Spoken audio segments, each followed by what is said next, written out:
দুটো বিষয়, প্রথমত রাষ্ট্রপতির অভিশংসন এবং গ্রেপ্তারের যে দাবি, সেই বিষয়গুলো 12ই মার্চ পার্লামেন্টের অধিবেশনে হতে পারত। সেখানে একটা জমজমাট পার্লামেন্ট হবে, সবাই সেটা দেখার জন্য অপেক্ষা করছে, কার্যকর একটা সংসদ হবে, সেখানে হতে পারত। তার আগে এই মন্তব্যটা আপনি একজন মেম্বার অফ পার্লামেন্ট হিসেবে কিভাবে দেখছেন? পাশাপাশি আওয়ামী লীগের কার্যালয় খুলে দেওয়ার হচ্ছে গণতন্ত্রের জন্য অশুভ সংকেত, জামাত ইসলামী বলেছে, এবং এখানে কিন্তু স্পষ্ট করে ক্ষমতাসীন দলকে টার্গেট করা হয়েছে যে তাদের নির্দেশে আসলে আওয়ামী লীগের অফিসগুলো খুলে দেওয়া হচ্ছে। একটু কি ব্যাখ্যা দেওয়া যায়? না, বিএনপি নির্দেশে আওয়ামী লীগের কার্যালয়গুলো খুলে দেওয়া হচ্ছে কথাটি একেবারেই ঠিক না। কোথায় বিএনপি নির্দেশ দিল যে বিএনপি নির্দেশে আওয়ামী লীগের কার্যালয় আপনার খুলে দেওয়া হয়েছে? এটা ঠিক না। কারণ আপনার সরকারি আপনার নির্বাহী আদেশ বলে আওয়ামী লীগের কার্যক্রম নিষিদ্ধ। ফলে যেই দলের কার্যক্রম সরকারি আপনার নির্বাহী আদেশ বলে নিষিদ্ধ, সেই দলের তো আপনার কার্যালয় খুলে বসে রাজনীতি কর্মকাণ্ড করবার কোনো সুযোগ আছে বলে আমি মনে করি না। আর বাংলাদেশে আপনার বহু বছর পরে আপনার 12ই ফেব্রুয়ারিতে একটি নির্বাচন অনুষ্ঠিত হলো, এবং এই নির্বাচনটি হচ্ছে একটি অভূতপূর্ব নির্বাচন, একটি ঐতিহাসিক নির্বাচন, একটি অবাধ নিরপেক্ষ সুষ্ঠু নির্বাচন, এবং এই নির্বাচনের মধ্য দিয়ে সংসদ গঠিত হয়েছে এবং সংসদের সদস্যরা ইতিমধ্যে শপথ গ্রহণ করেছেন, এবং আগামী 12ই মার্চ সংসদের প্রথম অধিবেশন আহ্বান করা হয়েছে যথারীতি নিয়ম মাফিক। আমরা কিন্তু বাংলাদেশে আপনার সংবিধানের মধ্যেই আছি। সংবিধানকে কখনোই কিন্তু বাতিল করা হয় নাই, আর সংবিধানকে কখনোই আপনার স্থগিত করা হয় নাই। আমরা আপনার নতুন সরকার শপথ গ্রহণ করেছেন, শপথ অনুষ্ঠান পরিচালনা করেছেন আমাদের সংবিধান অনুযায়ী রাষ্ট্রপতি শপথ গ্রহণ অনুষ্ঠান পরিচালনা করেছেন।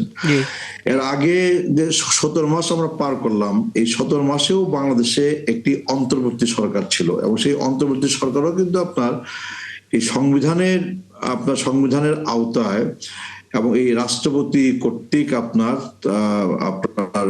শপথ গ্রহণ করেছেন। ফলে এখন আপনার এই পরিবর্তিত বাস্তবতায়, বিশেষ করে 12ই ফেব্রুয়ারিতে অনুষ্ঠিত জাতীয় সংসদ নির্বাচনের পরে যখন আগামী 12ই মার্চে সংসদের অধিবেশন বসতে যাচ্ছে, এই সংসদ অধিবেশনটা নিয়ে আমাদের কি প্রত্যাশা, গোটা জাতির কি প্রত্যাশা? আমাদের সকল রাজনৈতিক তর্ক বিতর্ক আলাপ আলোচনার কিন্তু আপনার কেন্দ্রবিন্দু হবে এই জাতীয় সংসদ।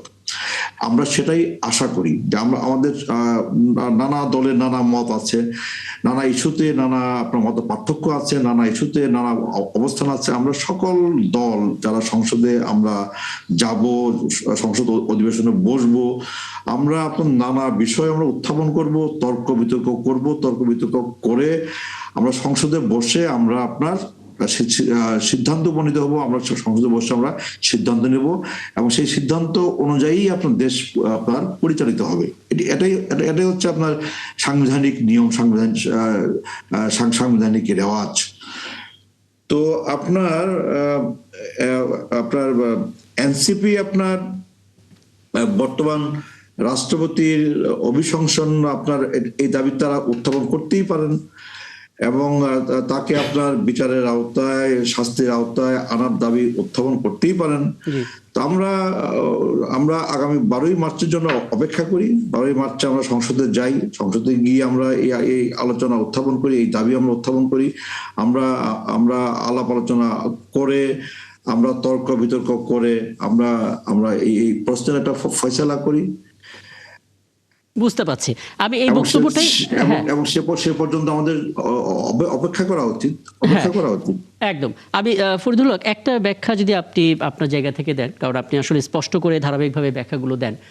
যেমন সার্জিস আলমের একটি স্ট্যাটাস আমরা দেখছিলাম যে সেখানে তিনি মোটামুটিভাবে একটা স্ক্রিপ্টের মতোই তিনি লিখেছেন যে নির্বাচনের আগে আসলে কি পরিবেশ ছিল, এরপর বিএনপি নাকি আওয়ামী লীগের সঙ্গে যোগাযোগ করেছে, একসাথে তারা এখন আওয়ামী লীগের দরজাগুলো খুলে দিচ্ছে, পুনর্বাসন করছে।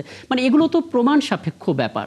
প্রমাণ না করে যদি এই মন্তব্যগুলো করা হয়, একটা অপতথ্য তখন ছড়িয়ে যায়, মানুষের মধ্যে এক ধরনের ন্যারেটিভ তৈরি হয়ে যায়। কিছু বলবেন কি আসলে এই সমস্ত বক্তব্যে? কারণ সাজিদ আলম কিন্তু একজন নেতা। নিশ্চয়ই বলবো।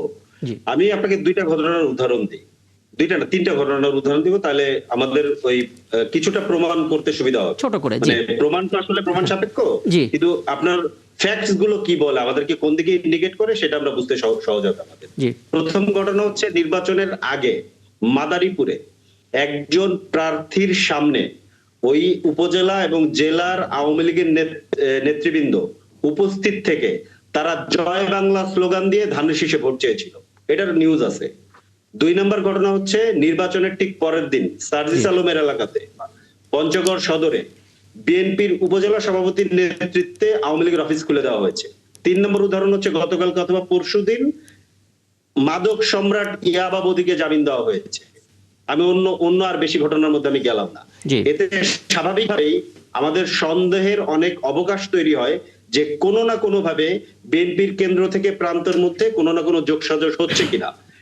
এই কিন্তু পাশাপাশি আমি এটাও নোটিস করব, এটাও আমি সাধুবাদ জানানো কিংবা তাদেরকে আমার এটা না বললে অন্যায় হবে, বেশিরভাগ জায়গাতে যেখানে যেখানে আওয়ামী লীগ অফিস খুলেছে বেশিরভাগ জায়গাতে এটার পরে যে পাল্টা পদক্ষেপ বেশিরভাগ জায়গাতে স্থানীয় পর্যায়ের তৃণমূলের ছাত্রদল যুব দলের নেতাকর্মীরা নিয়েছে। আমি তাদেরকে সাধুবাদ জানাই। আমি মনে করি যে যেই নেতাকর্মীরা এটা করেছে তারা এখনো আমাদের সহযোদ্ধা, সে যে দলই করুক। কারণ জুলাইতে আমরা একসাথে রাজপথে ছিলাম, আমরা একসাথে গুলির সামনে দাঁড়িয়েছি।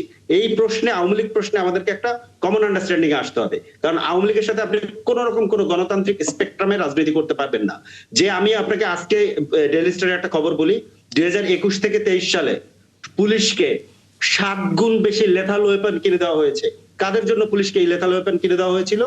জনগণের ট্যাক্সের পয়সায়। নিশ্চয়ই হাসিনা এবং তাদের গোয়েন্দা সংস্থা জানতো যে একটা বড় বিক্ষোভের মুখে তারা পড়বে, সেই বিক্ষোভটা কারা করবে? বাংলাদেশের জনগণ। তাদেরকে যে তিনটা উদাহরণ দিলেন জনাব ফরিদুল হক, সেই যুদ্ধ ঘোষণা করবে। এই যুদ্ধে আমরা যারা ছিলাম, তো তারা আমরা মনে করি এখনো তারা আমাদের ভাই, এবং যারা এই তাদের সাথে কোনো ধরনের কোনো গণতান্ত্রিক স্পেকট্রামে আপনি রাজনীতি করার অবকাশ তারাই রাখেনি। আমরা কি করবো?